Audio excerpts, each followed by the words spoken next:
Quels sont les side business les plus rentables aux États-Unis?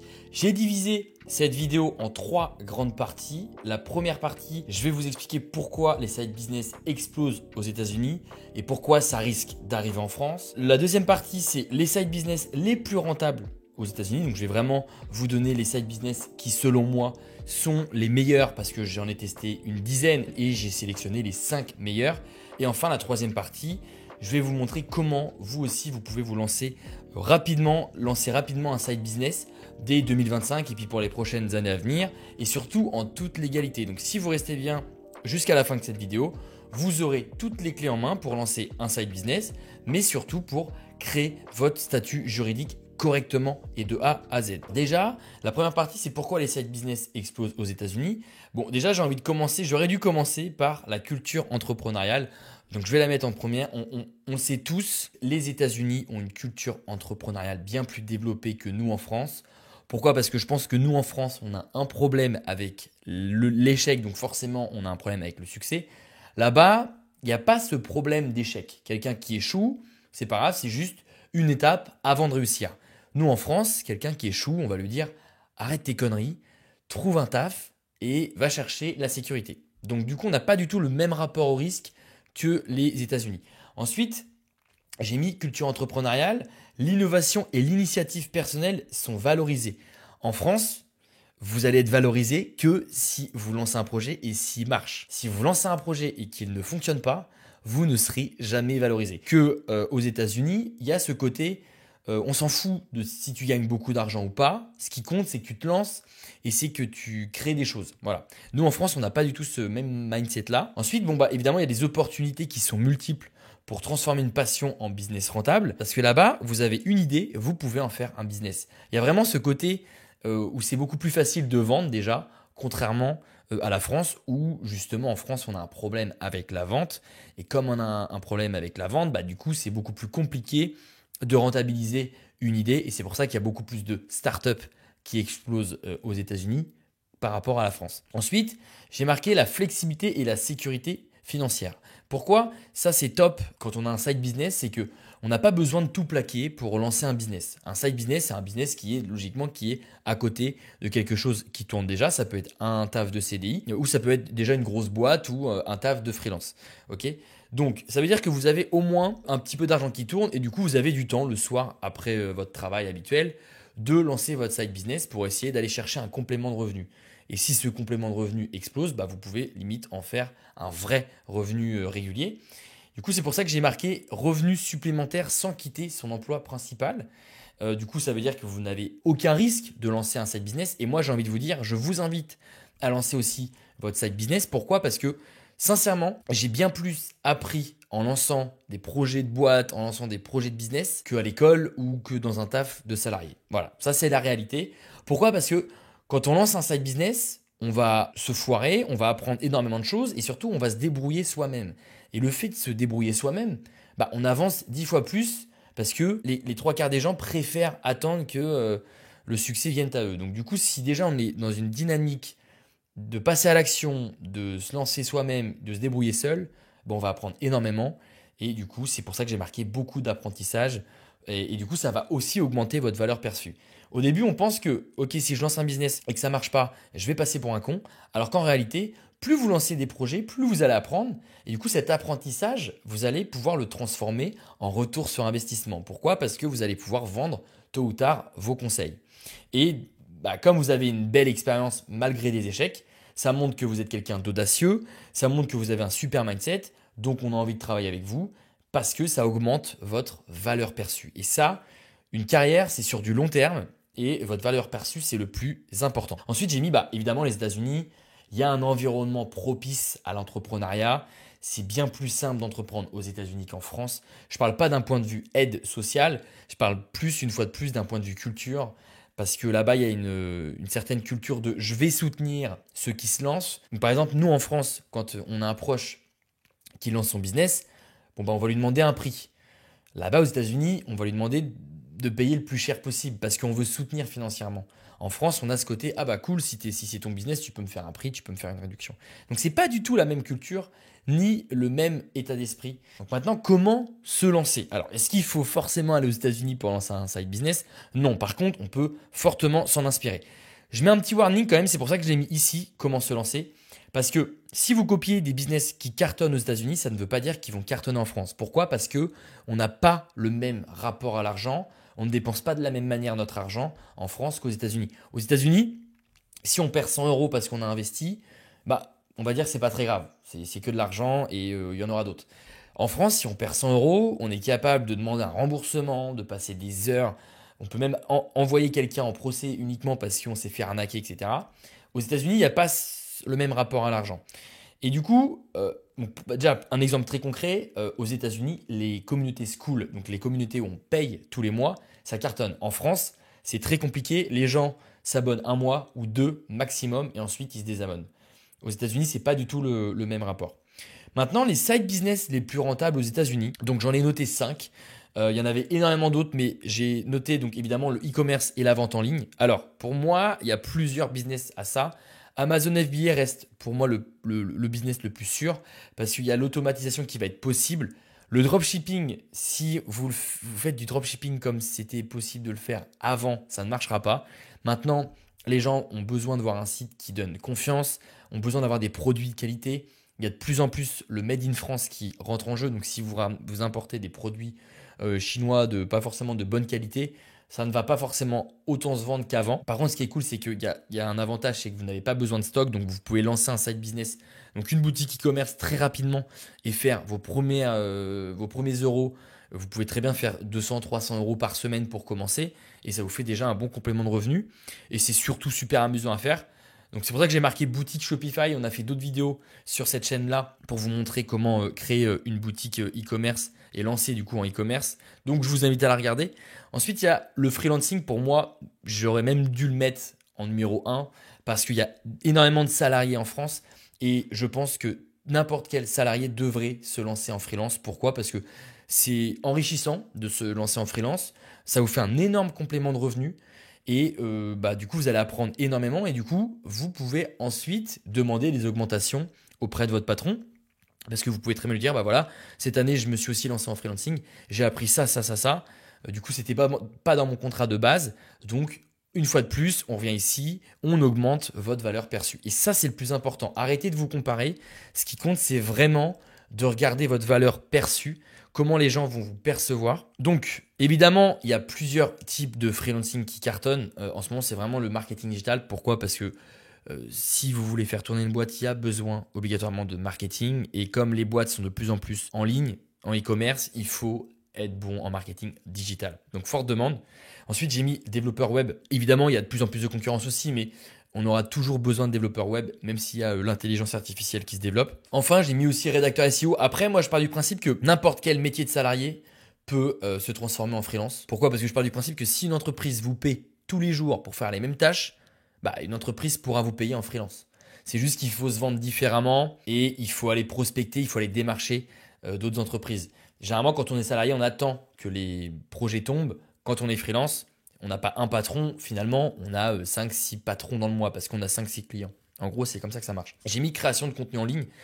C'est de plus en plus fréquent de faire de l'affiliation, de faire de la sponsorisation, même si vous avez des petites communautés. C'est pour ça que je préfère vous conseiller de vous nicher dans un petit domaine et de faire énormément de contenu. Comme ça, vous allez pouvoir attirer une audience très qualifiée. Vous allez pouvoir leur vendre des produits en ligne. Vous allez pouvoir trouver des collaborations avec des marques et vous allez pouvoir faire de l'affiliation. C'est pour ça que j'ai mis blogging, YouTube, podcast. Le podcast explose en 2025 par exemple. Donc ça vous fait une fois de plus des sources de revenus qui tombent. Alors, je ne suis pas en train de dire que ça va être magique. Par contre, si vous vous motivez pendant au moins 6 mois à balancer énormément de contenu, je peux vous assurer qu'après 6 mois, vous pouvez déjà commencer à avoir des revenus qui tombent tous les mois et faire grossir. Et ensuite, ça va être vraiment super intéressant pour vous. Sauf que le problème, c'est que les 3/4 des gens ne le font pas assez longtemps. Donc du coup, ils pensent que c'est mort. Mais en fait, c'est pas mort. C'est juste qu'il faut rester dans le game le plus longtemps possible. Donc, trouvez une niche qui vous passionne et trouvez un contenu, un format qui vous plaît énormément. Ensuite, j'ai mis l'investissement immobilier et location courte durée. Alors pour moi, c'est pas un side business, Mais je tenais quand même à vous le rappeler parce qu'il y a de plus en plus de gens qui pensent qu'il faut lancer des nouveaux business pour gagner de l'argent, alors qu'en réalité, ces personnes-là ont énormément d'argent de côté qui dort. Donc du coup, je vous conseille de vous intéresser à tout ce qui est investissement immobilier et par exemple de faire du Airbnb. Vous pouvez très bien louer, quand vous n'êtes pas là, votre appartement en Airbnb, même si c'est de la location, je pense qu'il y a moyen de trouver des petits filons. Et ensuite, j'ai mis les cours en ligne et formations. Moi, par exemple, j'ai vendu énormément de cours en ligne, formation 3D, formation LinkedIn. Là, maintenant, j'ai un programme pour tous les salariés qui veulent devenir freelance. C'est que les freelances, ça s'appelle. Et c'est des cours en ligne, mais aussi un accompagnement. Et je peux vous assurer qu'il y a encore énormément de demandes. Pourquoi? Parce que les gens n'achètent pas forcément votre expertise, ils achètent qui vous êtes. Si vous inspirez confiance, si vous donnez évidemment des bons conseils et que vous avez un petit peu votre sauce secrète, je peux vous assurer que vous pouvez en vivre très confortablement. Donc là, j'ai marqué des exemples, vente de formation sur Udemy. Bon, généralement, ces trucs-là, le problème, c'est que vous ne pouvez pas forcément vendre très cher. Mais au moins, vous pouvez commencer à vendre votre expertise assez rapidement. Ensuite, j'ai mis pourquoi le marché e-learning est en pleine expansion. Vous l'avez vu, YouTube, c'est l'une des plateformes la plus visionnée. Donc, je sais très bien que maintenant, tous les jeunes, même moi, dès que j'ai besoin d'apprendre quelque chose, soit j'achète un livre, soit j'ouvre YouTube. Mais il y a de fortes chances que j'ouvre YouTube en premier. Ensuite, comment se lancer facilement? Alors maintenant, j'ai essayé vraiment de simplifier les étapes au maximum. Donc moi déjà, c'est de définir son idée. Je vous conseille, petit tips, de prendre un papier, un crayon. Je sais qu'on a l'habitude d'écrire sur l'ordi, mais je peux vous assurer que le problème avec l'ordinateur, c'est qu'on a tendance à faire ça. Hop, ok, donc là, je travaille sur mon idée. Puis dire, bah tiens, je vais aller ouvrir LinkedIn. Ok, bon bah du coup, là, je vais sur LinkedIn. Et en fait, on est très vite dispersé. Et du coup, moi, ce que je vous conseille, c'est casque à réduction de bruit, ou en tout cas, vous mettre dans une pièce insonorisée, un papier, un crayon, et là, vous notez toutes vos idées pour essayer de définir votre idée principale. Donc du coup, identifiez un domaine rentable. N'allez pas sur des marchés où il n'y a pas d'argent. Par exemple, un marché où il y a très peu d'argent, c'est les étudiants. Les étudiants, c'est une cible qui est très compliquée à faire payer. Donc ça, c'est des exemples tout bêtes, mais n'allez pas sur ce genre de marché. Allez chercher des marchés où il y a de l'argent. Ensuite, j'ai marqué se former et tester son concept. J'ai envie de vous dire, testez votre concept le plus rapidement possible. C'est pas très grave si votre idée ne prend pas. Ce que je peux vous conseiller, c'est en fait, comme vous allez tester très rapidement, vous allez apprendre 2 fois plus vite. Et le but du jeu, l'objectif de n'importe quel entrepreneur, c'est d'apprendre le plus rapidement possible pour trouver la solution le plus rapidement possible et donc pour gagner le plus rapidement possible. Tous les meilleurs entrepreneurs sont ceux qui agissent rapidement. Pourquoi? Parce qu'ils apprennent, ils se prennent un mur, ils trouvent comment contourner l'obstacle, ils continuent, ils avancent, mais au moins ils avancent tout le temps. Les pires entrepreneurs, c'est ceux qui font des BFM business, qui attendent, qui font pas grand-chose de leur journée et qui n'avancent pas réellement sur leur projet. Allez au contact de vos prospects, allez au contact de vos clients, essayez de vous mettre dans une démarche de vendeur. Je sais qu'en France, on n'aime pas vendre, mais lisez tous les bouquins qu'il faut sur la vente, la prospection, et je peux vous assurer que vous ne manquerez jamais d'argent. Ensuite, évidemment, vous pouvez très bien investir dans des formations. Moi, je pars toujours du principe que, admettons, vous êtes au point A, et il y a des gens qui sont au point B et au point C. Et achetez leur formation, achetez leur programme. Comme ça, vous allez pouvoir passer rapidement du point A au point B, au point B, au point C. Et du coup, vous avancez. Mais ne restez pas là à attendre des années avant de lancer quoi que ce soit. Ensuite, j'ai marqué utiliser les plateformes et outils adaptés. Faites très simple. Vous avez votre idée, vous voulez la tester rapidement, donc vous allez utiliser des plateformes et des outils adaptés. Par exemple, si votre cible se trouve sur LinkedIn, en fait, la plateforme adaptée, ça va être LinkedIn. Ne vous posez pas trop de questions. Est-ce que aussi elle est sur Facebook, sur YouTube, je vais faire des podcasts? Non, c'est une cible, un seul canal d'acquisition, donc par exemple LinkedIn, et un seul produit au départ ou service, comme vous voulez. Et du coup, légalisez votre side business. Donc pour ça, vous allez cliquer sur le lien en description et vous allez suivre exactement les mêmes étapes que moi. Alors, vous avez une activité principale. Ici, c'est vraiment une vidéo pour les side business. Donc quand on est en side business, on va chercher généralement à créer une auto-entreprise. Ça veut dire que c'est le meilleur statut juridique parce que vous avez très peu de cotisations sociales par rapport aux autres statuts juridiques. C'est assez facile aussi à gérer, pas besoin de comptable. Et surtout, si vous ne faites pas d'argent, parce que c'est un side business, vous ne payez rien. Vous faites 0 € de chiffre d'affaires, vous n'allez pas payer grand-chose. Que si vous avez un autre statut juridique, vous allez devoir déjà payer obligatoirement un comptable et faire un bilan comptable à la fin de l'année. Donc c'est un peu chiant. Donc du coup, vous allez cliquer sur le lien en description et là, vous arrivez sur cette page. Donc nous, on veut créer notre micro-entreprise. Vous allez cliquer sur soit les artisanales, donc par exemple VTC, boulangerie, métier du BTP, coiffeur, fabrication de vêtements, etc. Tout ça, c'est artisanal. Quelque chose qui n'est pas artisanal, ça peut être du dropshipping par exemple. Vous achetez des produits en Chine, vous les importez en France, c'est de l'achat-revente en gros. Donc ça dépend vraiment, mais vous pouvez très bien cliquer sur je ne suis pas sûr. Moi, je vais partir du principe que on va prendre, pour moi, le meilleur side business, je vais quand même vous le dire, ça reste le freelancing, surtout s'il y a de plus en plus de salariés qui regardent mes vidéos. Donc, je vais prendre le freelancing. Hop, on revient. Donc, vous avez bien cliqué sur la description. On revient sur cette page. Du coup, c'est du freelancing. Donc, généralement, c'est souvent artisanal. Donc, je vais mettre oui, elle est artisanale. Quand souhaitez-vous démarrer votre activité? Moi, je vais démarrer dès que possible. Je veux lancer mon side business cette semaine. Je veux pouvoir commencer à générer des ventes en toute légalité. Donc, je vais mettre dès que possible. Avez-vous déjà été auto-entrepreneur? Cliquez sur non. Maintenant, on nous rappelle l'intérêt de créer une SASU. J'ai fait plein d'autres vidéos sur la SASU. Je peux vous assurer que là, ça ne sert à rien de chercher à optimiser votre fiscalité en partant du principe que vous n'avez pas encore de side business, donc que vous n'avez pas encore d'argent qui tourne et qui tombe. Donc, je vais mettre créer une micro-entreprise. Où sera fixé le siège social de la micro-entreprise? En fait, les 3/4 des entrepreneurs mettent généralement à leur adresse personnelle. Ça veut dire que ma micro-entreprise va être domicilié à mon adresse personnelle, donc là où je vis. C'est une erreur, pourquoi? Parce que j'ai été amené à déménager 2 fois dans la même année. Il faut payer l'INPI, c'est 50 € à chaque fois que vous déménagez, donc il faut renvoyer des papiers. Et c'est pas trop le problème financier, c'était vraiment que c'était super long, parce que j'envoyais les dossiers, j'avais pas répondu aux bonnes questions, il y a 15 000 papiers à donner, généralement ils refusent, donc c'est tout le temps en fait une partie de ping-pong comme ça. Donc maintenant, je me prends plus la tête, je domicilie mon entreprise chez Legal Place. Et en plus de ça, le plus gros avantage, c'est que vous allez payer la CFE la moins chère de France. La CFE, c'est la cotisation foncière des entreprises et ça veut dire que tous les ans, la CFE va être basée sur votre chiffre d'affaires et la localisation de votre micro-entreprise. Là, vous aurez cette adresse postale-là. Donc, c'est la CFE la moins chère de France. Donc, peu importe votre chiffre d'affaires, vous paierez beaucoup moins cher de CFE que les autres entrepreneurs qui ont mis à leur adresse personnelle. Hop, quel est votre domaine d'activité? Si on reprend mon exemple, je suis consultant et freelance. Donc, continuez. Là, vos coordonnées, pas de stress, c'est juste à titre informatif, c'est pour Legal Place. Donc, ça ne sera pas l'adresse de votre micro-entreprise. Continuez. Adresse email, numéro de téléphone. Que recherchez-vous? Donc là, vous êtes logiquement comme moi. Vous voulez lancer votre activité, donc votre side business, en déléguant toutes les démarches. Toutes les démarches administratives. Et là, pas de panique. C'est un seul paiement. C'est pas un abonnement. J'ai envie de vous dire, je pense que tout le monde a envie de payer moins cher. Sauf que je vais vous prendre un autre petit schéma que j'ai déjà fait. C'est ça.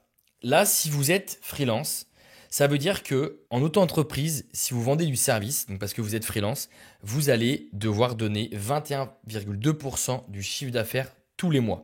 Donc ça veut dire que si vous faites 1 000 € de chiffre d'affaires, vous allez devoir donner 212 € de cotisation. Par contre, si vous prenez ce plan-là, vous allez avoir l'obtention de l'ACRE.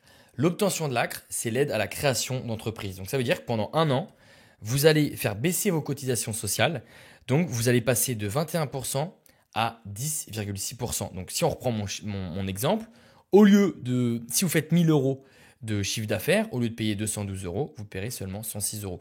Donc dès le premier mois où votre side business va être lancé, ce plan-là sera rentabilisé parce que vous avez l'obtention de l'ACRE. Et en plus de ça, assistance juriste illimitée. Donc dès que vous avez une question juridique sur votre side business, vous pouvez la poser et de vrais juristes vont vous répondre. Et ensuite, traitement express en 24 heures. Donc si vous êtes pressé, c'est toujours ça de plus et vous pouvez lancer votre side business beaucoup plus rapidement. Choisis SPAC.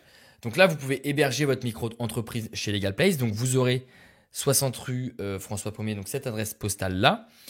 Évidemment, c'est payant, mais si on cumule sur toute l'année, vous allez être forcément bien plus rentable que si vous ne le prenez pas. Pourquoi? Parce que vous allez réduire la CFE jusqu'à 1 000 € par an parce que vous êtes passé par Legal Place. En plus de ça, aucun de vos clients ou personne ne pourra connaître l'adresse de votre entreprise et du coup l'adresse de votre domicile parce que l'adresse de votre micro-entreprise, ça sera celle-ci. Ça ne sera pas votre adresse personnelle. Souvenez-vous, surtout ceux qui commencent à avoir de la visibilité, on peut les retrouver facilement et on peut trouver facilement où ils habitent. Donc, faites pas la même erreur que ces gens-là. Hébergez votre micro-entreprise chez Legal Place. Ajoutez et continuez. Maintenant, c'est pas obligatoire, mais vous pouvez ajouter un compte pro. Ce qu'il faut savoir, c'est que quand vous dépassez 10 000 euros de chiffre d'affaires pendant 2 ans, vous êtes obligé d'avoir un compte bancaire personnel, donc pour gérer votre loyer, pour gérer vos courses, etc. Mais aussi un compte bancaire professionnel pour encaisser de l'argent, pour gérer vos dépenses professionnelles. Ça peut être des restaurants, ça peut être votre ordinateur, vos caméras, mes lampes, etc. ou le micro. Et du coup, vous êtes obligé de bien distinguer le pro du perso. Donc, j'ai envie de vous conseiller de prendre directement le compte pro, c'est pas obligatoire. Moi, j'aime bien passer généralement par un seul service. Et je travaille avec LegalPace depuis super longtemps, donc je vais prendre LegalPace. C'est un vrai compte professionnel avec une Mastercard, une application où on peut voir la balance de TVA. Donc ça peut être super intéressant quand vous allez dépasser le seuil de TVA. Ensuite, une application mobile, 100% en ligne. Vous pouvez l'ouvrir en 5 minutes. Et du coup, moi, je vais l'ajouter. Hop. Donc là, on se retrouve sur le total. Donc ça a payé qu'une seule fois, évidemment, à part évidemment le compte pro et la domiciliation. Si vous avez bien cliqué sur le lien en description, vous pouvez ajouter mon code de réduction. C'est Louis15. Et évidemment, il vous fait bénéficier de 15% de réduction. Donc c'est toujours ça de prix, ça vous fait gagner 15 euros. Donc ne cliquez pas sur la petite croix, sinon il faut remettre mon code promo. Donc là, vous faites procéder au règlement. Et quand vous allez procéder au règlement, vous êtes sûr que LegalPlace prépare ensuite votre dossier. Et une fois que votre dossier sera envoyé au greffe, c'est ici, ça sera garantie anti-rejet du greffe. Ça veut dire quoi? Ça veut dire que le greffe est obligé de valider votre micro-entreprise.